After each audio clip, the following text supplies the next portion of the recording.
Hello friends, welcome back to my channel Blue Star पर आपका स्वागत है। आज हमारा टॉपिक हरियाणा पंचायती राज अधिनियम 1994 के अंतर्गत पार्ट 4 आता है। पार्ट 4 में चैप्टर 13 है। पार्ट 4 में कितने चैप्टर आते हैं? पार्ट 4 में 13 to 18 चैप्टर इसमें आते हैं। किसमें? पार्ट 4 में।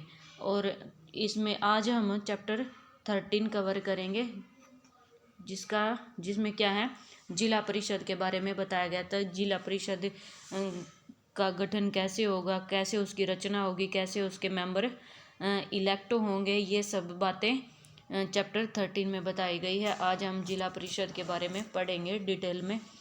सबसे पहले हमारी फर्स्ट धारा है चैप्टर धारा हमारी 117। धारा 117 में क्या बताया गया? कॉन्स्टिट्यूशन ऑफ जिला परिषद। ये धारा 117 में कहा गया है कि सरकार प्रत्येक जिले में एक जिला परिषद का गठन करेगी। जिला परिषद में किसी गांव या किसी ब्लॉक को शामिल करना है तो सरकार जिला परिषद से बातचीत करके जिला परिषद में शामिल कर सकती है। ये सब किस में बताया गया है? चैप्टर धारा 117 में बताया गया है। अब हमारी नेक्स्ट धारा है 118। 118 धारा में क्या बताया है? कंपोजिशन ऑफ जिला परिषद। जिला परिषद की रचना। जिला परिषद की रचना कैसे होगी, कैसे उसकी कंपोजिशन होगा जिला परिषद का, कि धारा 118 में सदस्यों की बात की गई है। इसमें कौन कौन से मेंबर होंगे? तो इसमें एक सीधे तौर पर चुने गए मेंबर होंगे, सीधे तौर पर चुने गए मेंबर होंगे। और एक होता है एमएलए होता है, और एक होता है एमपी होता है। और किसी जिले में जितने ब्लॉक होते हैं, किसी जिले में जितने ब्लॉक आते हैं, उन सब के चेयरमैन, उन सब के चेयरमैन होंगे। और प्रेसिडेंट को होंगे। प्रेसिडेंट राष्ट्रपति मत समझना भाई, इसमें होता है अध्यक्ष और उपाध्यक्ष होते हैं। इनको अध्यक्ष और उपाध्यक्ष भी बोला जाता है। तो इसमें प्रेसिडेंट और वाइस प्रेसिडेंट आते हैं। यानी सीधे तौर पर 10 से लेकर 30 तक। और पंचायत समिति के सभी चेयरमैन, मान लो एक जिले में 10 ब्लॉक हैं तो 10 ही चेयरमैन होंगे। और एमएलए होगा और एमपी होगा। एमएलए जो होता है वो एक ब्लॉक के अंदर होता है, ब्लॉक के अंदर चुना जाता है। और जो एमपी होता है वो पूरे जिले का एक होता है। इसमें एक प्रेसिडेंट होगा और एक वाइस प्रेसिडेंट होगा। एमएलए और एमपी और चेयरमैन, इन दोनों को इनको क्या बोलेंगे? एमएलए प्लस में एमपी। और जो ब्लॉक के चेयरमैन होते हैं, पंचायत समिति के जो चेयरमैन होते हैं, और जिला परिषद के अंदर इन तीनों को क्या बोला जाएगा? एक्स ऑफिस मेंबर बोला जाएगा। ये एक्स ऑफिस मेंबर होंगे किसके अंतर्गत? जिला परिषद के अंतर्गत। ये सब बताया गया है धारा 118 में। अब नेक्स्ट हमारी धारा है 119, इलेक्टेड मेंबर। अब मेंबर की बात की गई है कि मेंबर को कैसे इलेक्ट करेंगे। तो धारा 119 में एक जिले को वार्ड में बांटा जाएगा और प्रत्येक वार्ड में इक्वल पॉपुलेशन होती है। और उसमें 40,000 पर हमने पहले प्रीवियस वीडियो में बताया था कि 4,000 पर एक मेंबर होगा। और 4,000 से ज़्यादा जो मेंबर हो गए, 5,000 पर एक मेंबर होगा। 40,000 या तो इसमें क्या गया? इसमें 40,000 पर एक मेंबर होगा। 40,000 पर एक मेंबर होना चाहिए। और इसमें कम से कम 10 मेंबर होने चाहिए। और ज़्यादा से ज़्यादा कितने मेंबर होने चाहिए? ज़्यादा से ज़्यादा 30 मेंबर इसमें होने चाहिए। और इन मेंबर को सीक्रेट बैलेट से चुना जाएगा। उम्मीद करती हूँ कि ये धाराएं आपको समझ आ रही होंगी, बट ये मोस्ट इम्पोर्टेंट धाराएं हैं। अब हम नेक्स्ट धारा हमारी है 120, रिजर्वेशन ऑफ सीट्स की बात की गई है कि धारा 120 में एससी में सीटों का आरक्षण इस प्रकार होगा कि जितनी पॉपुलेशन होगी उस पॉपुलेशन का रेशो क्या होगा और उस हिसाब से सीटों का बंटवारा होगा। मान लो किसी ज़िले में 20 सीटें होती हैं तो एससी की पॉपुलेशन 10% है, तो उस हिसाब से 2 सीट निर्धारित होंगी और जिस वार्ड से एससी ज़्यादा होंगे उसी वार्ड से ये सीट दी जाएंगी। अब और इसमें क्या होता है कि जो वोमेन होती हैं, वोमेन का रिजर्वेशन कितना होता है, वोमेन को रिजर्वेशन 50% का रिजर्वेशन वोमेन को मिलेगा। और इसमें संशोधन किया गया 2020 में संशोधन हुआ है। ओड इवन फॉर्मूला यूज होगा इसमें। ओबीसी को कितने परसेंट का आरक्षण मिलेगा, ओबीसी को 8% का रिजर्वेशन मिलेगा। और इसमें ओबीसी की कम से कम 2 सीट होनी चाहिए, 2 सीट से ज़्यादा हो सकती हैं बट 2 सीट से कम नहीं होनी चाहिए। अब अध्यक्ष और उपाध्यक्ष की बात करेंगे, यानी जिस जिले के अंदर एससी की पॉपुलेशन सबसे ज़्यादा होगी उसी जिले के अंदर 2% सीटें निर्धारित की जाती है। अगर किसी जिले में 10% से कम शेड्यूल कास्ट है तो वहाँ पर ये मेंबर प्रेसिडेंट की सीट नहीं होगी। अगर 10% से कम शेड्यूल कास्ट है तो वहाँ पर प्रेसिडेंट की सीट नहीं होगी। इसमें ये बताया गया है धारा 120 में। अब हमारी नेक्स्ट धारा है 121 में क्या बताया गया है, फर्स्ट मीटिंग ऑफ जिला परिषद and election of president and vice president. जिला परिषद की पहली बैठक के बारे में बताया गया है धारा 121 में। अब क्या होगा कि सीधे तौर पर जो मेंबर चुने गए हैं और उनसे जिला परिषद का गठन हो गया है और उन सभी मेंबर के नाम ऑफिशियल गजट के अंदर डाल दिए हैं। तो अब क्या होगा कि 28 दिन के अंदर जिला परिषद की पहली बैठक होगी और ये बैठक कोई सरकारी अथॉरिटी ही बुलाएगी, क्योंकि प्रेसिडेंट और वाइस प्रेसिडेंट नहीं बुलाएंगी, क्योंकि उनका अभी तक चुनाव नहीं हुआ, उनका अभी तक इलेक्शन नहीं हुआ, क्योंकि अभी तक प्रेसिडेंट और वाइस प्रेसिडेंट का चुनाव नहीं हुआ। तो उस बैठक में प्रेसिडेंट और वाइस प्रेसिडेंट का चुनाव होगा। तो जो बैठक होगी, जो सरकारी अथॉरिटी होगी, वो उस बैठक को बुलाएगी 28 दिन के अंदर उसमें प्रेसिडेंट और वाइस प्रेसिडेंट का चुनाव होगा। तो उसमें क्या होगा, जो एक्स ऑफिस मेंबर भाग नहीं ले सकते उस मीटिंग में। क्या होता है, जो एक्स ऑफिस मेंबर होते हैं, कौन कौन से एक्स ऑफिस बताए थे मैंने, एमएलए होता है, एमपी होता है और चेयरमैन होता है, ये सब उसमें भाग नहीं ले सकते। ये सब किस में बताया गया है, इसे सब धारा 121 में बताया गया है। अब हमारी नेक्स्ट धारा हमारी 122 में क्या बताया गया, powers and function of president and vice president. तो इसमें प्रेसिडेंट और वाइस प्रेसिडेंट की पावर के बारे में और फंक्शन के बारे में बात की गई है कि जो कार्य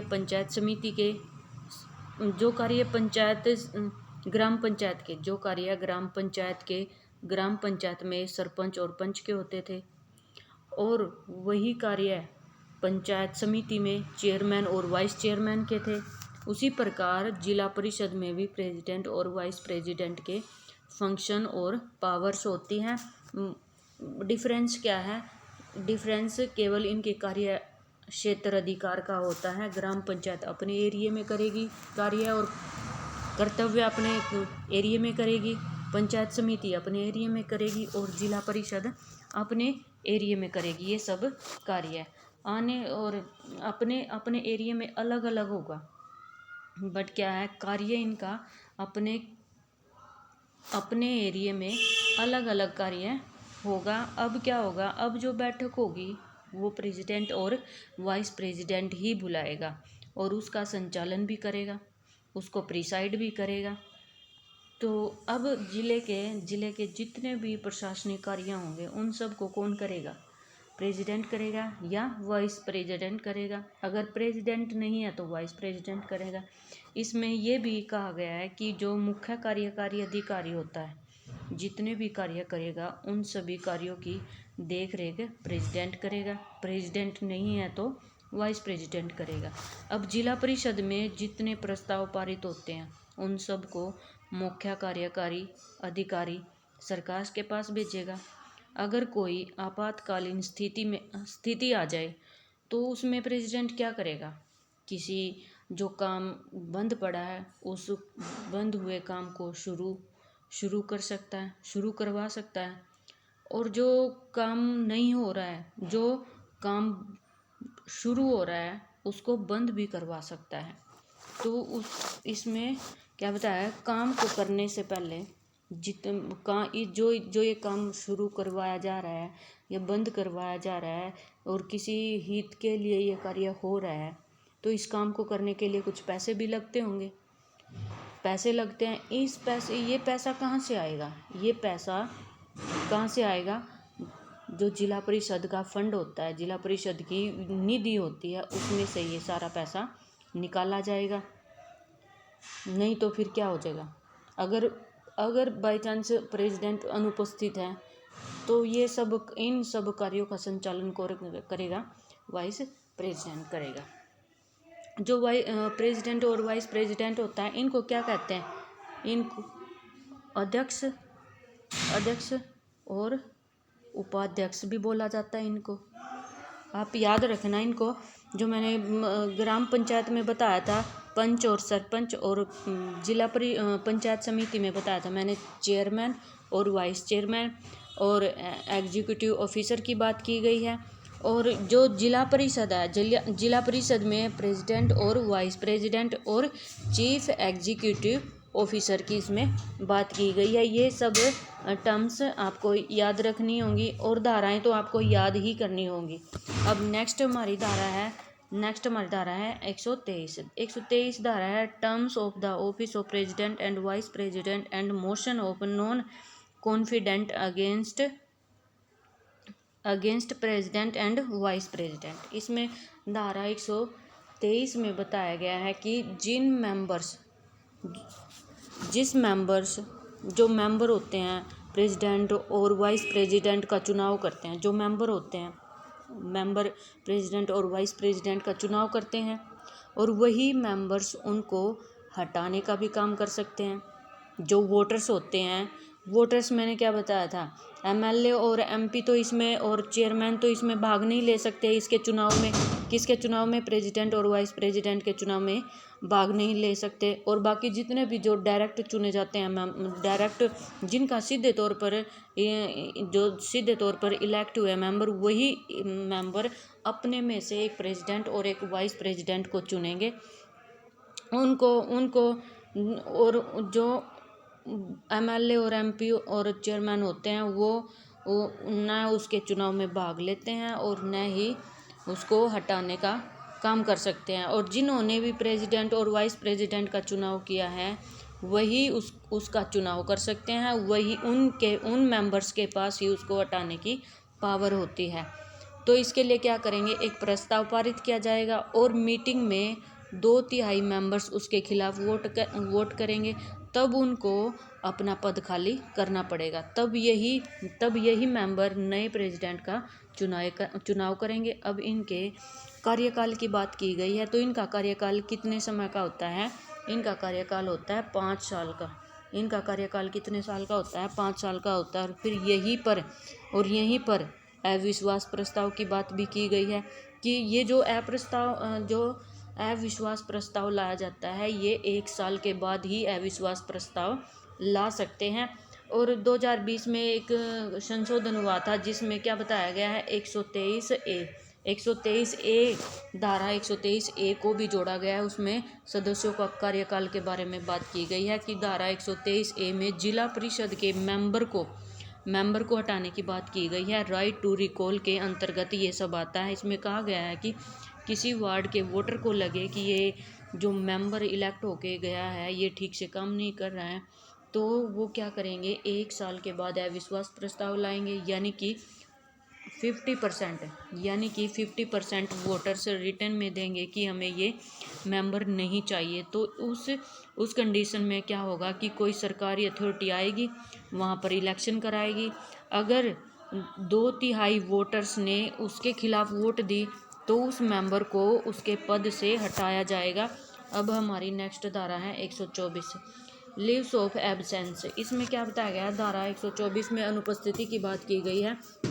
अगर जिला परिषद का कोई सदस्य जिला परिषद को बिना बताए या सूचित किए बिना लगातार 3 महीने तक अनुपस्थित रहे तो उसके पद को खाली समझा जाएगा, या लगातार 3 मीटिंग के अंदर अनुपस्थित हो तो उसके पद को खाली समझा जाएगा। और ये सब बताएगा कौन, ये सब जिला परिषद बताएगा। और फिर वो व्यक्ति क्या करेगा, उस व्यक्ति को अपील करने का अधिकार होता है, वह अपील कर सकता है।